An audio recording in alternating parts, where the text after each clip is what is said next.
Hello and welcome to the issue number 2 of Comic Station on January 9, 2013.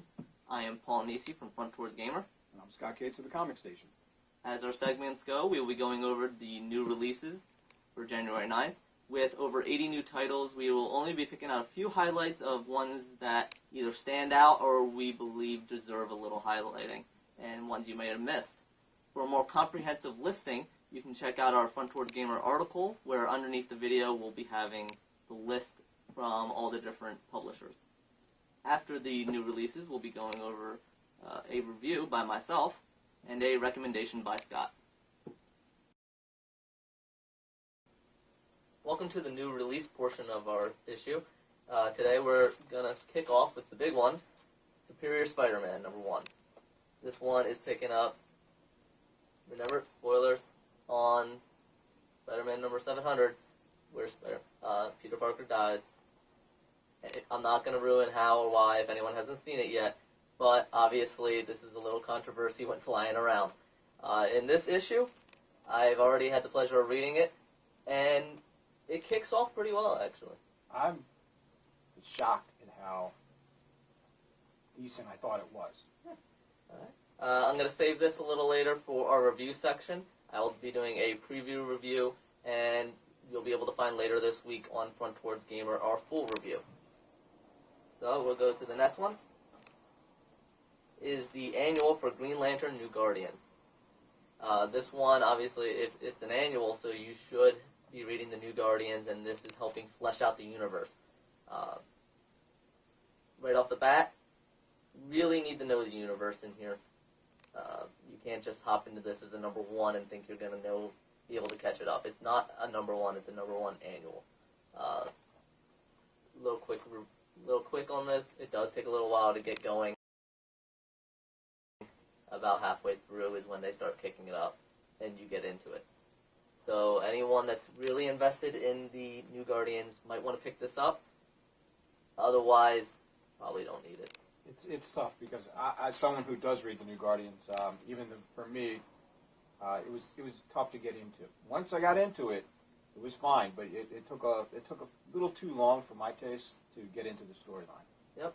So again, if you're a fan of the New Guardians, pick it up. It's going to add more to the universe. Otherwise, maybe start out with the New Guardians and actually catch up with the universe first. Next, we have a new one by Image called Repossessed. This one is not a big title, but I wanted to bring attention to it. It is a #1. First thing you'll notice inside is the artwork. Definitely stands out. Interesting use of colors.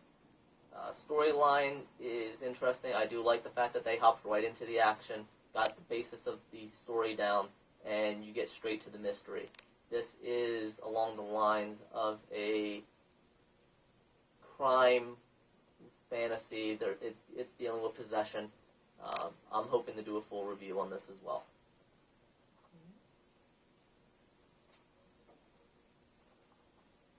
And as our, I don't want to say footnotes, but a little added bonus here, we got Marvel Universe versus the Avengers #4. This is ending the little limited series. This just came out. Very popular. A lot of people read it. A lot of people really enjoy it. I personally have not read it, so not much to say on it, but I can tell you from sales standpoint, it does sell well. Yep, and it's two very popular universes slammed together, so if you're interested in Marvel or the Avengers, just check it out. Next one, people may be familiar of the Dresden Files, whether they know about the comics, the books, or the television series that had run. This is the Dresden Files by Dynamite. It's a new story, and I know it was very popular among a number of my friends, at least the television series. So story-wise, I have a lot to go off of, so this might be something you're interested in. And Dynamite does a lot of properties that are, big name properties, or even not so much big name, but properties that people can identify with. Generally, I find that their artwork's strong. They take established IPs and then take them into the comic books. And they do. Usually, they do a very good job with them. Yeah, I haven't found a problem with Dynamite in the past. So if you are a fan of fan of Dresden Files, this is something you should look at. Another one, this one actually, the number 1 passed my view, but the number 2 just came out today.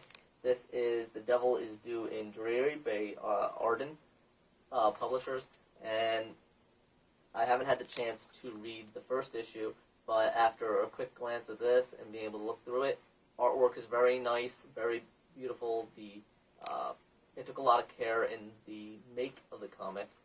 That's always nice to see. And the storyline's interesting. It has a little mystery inside, and the characters as well as you are trying to figure it out. I myself am probably going to be picking up number 1 tonight. So, welcome to the review section of Comic Station. As last week we mentioned that the new Star Wars was coming out from Dark Horse Comics, and this week we have the review for Star Wars issue number 1 from Dark Horse Comics. The script was written by Brian Wood, who also did Conan, The Massive, and Mara. You may be familiar with these titles. For issue number 1, Star Wars, this takes you back into a very familiar universe, as this takes place after Episode 4 in the movie universe. You don't have to know all the books that are, hundreds of books that are out there, and the many series of comic books that are out there that go into the expanded universe. Since this is going off an established IP that is very familiar with many people, you don't have to feel left out in some of these books or comics. You don't have to know all that backstory. It makes it a very easy jump into and experience for the first time.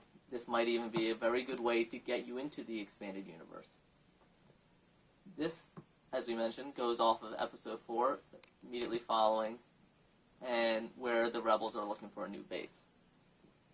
You see a lot of personal growth in the characters. You get a lot of banter going between characters, not just Luke and Leia as you would expect, but there is, I think, a very nice, not nice as far as they are being nice, but a good insight into Darth Vader and Darth Sidious. They're a little going back and forth, and some of the power plays that are going behind the scenes.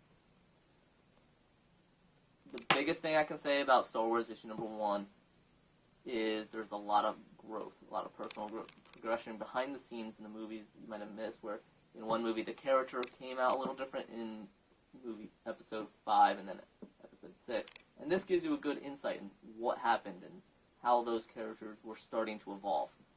None more than Leia. In this issue, starts off right off the bat, they are in an X-Wing. Leia's in there, she is an equal, and you can start to see her as she's progressing and becoming not just an equal and one of the rebels, not just the figurehead, but she is becoming the warrior princess that you will later see in the movie episodes, and we might be seeing later in the issues.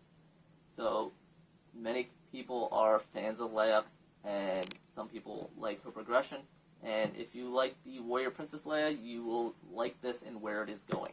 Hopefully they continue this progression and series, but for an issue number 1, this is a great start.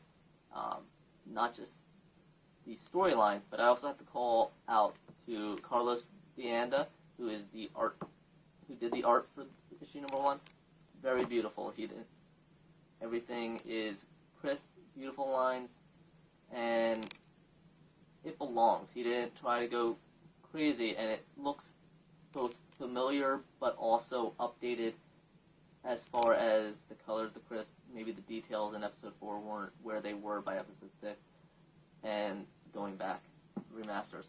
So it looks both familiar and new at the same time. Beautiful. So if you want, we have a full review where I go over some of the finer points, and you can see a few of the inside of the comics online, and the full review is available on frontwardsgamer.com. For our score, actually, we gave it a 9 out of 10. It is a fantastic opening to a series that has a lot of depth and a lot of history, and for a number 1, it opens it up and really gets it off to a very nice footing and can really see it continue on. Obviously, we won't know until the next few issues come out, but as I said, sets it up, and really looking forward to the next few issues, seeing where they go with this. For our next section of Comic Station, we'll be having a recommendation by Scott. Well, this week, and some people might say this is a cop-out because it's such a ongoing thing, but it is Batman, Detective Comics, part of Death of the Family. You have to recommend this because this has been, so far this year, going back even to the beginning of the New 52, the Batman title has been the best DC title. Detective Comics follows along in continuing the story. The artwork is fantastic. The story just continues on. Hopefully, we'll see. We're going to see a conclusion in February to this story arc, but I definitely would recommend you going out and getting all of the parts to Death of the Family. Detective Comics is, once again, right there. In my opinion, the second best Batman title, behind just the Batman. Well written, well drawn, beautiful colors, and it takes you right to where you need to be in this storyline. So do yourself a favor, go out and get it. Thank you. And thank you. This has been issue number 2 of the Comic Station for January 9, 2013, and we look forward to seeing you again for many more new releases, reviews, and recommendations. Thank you.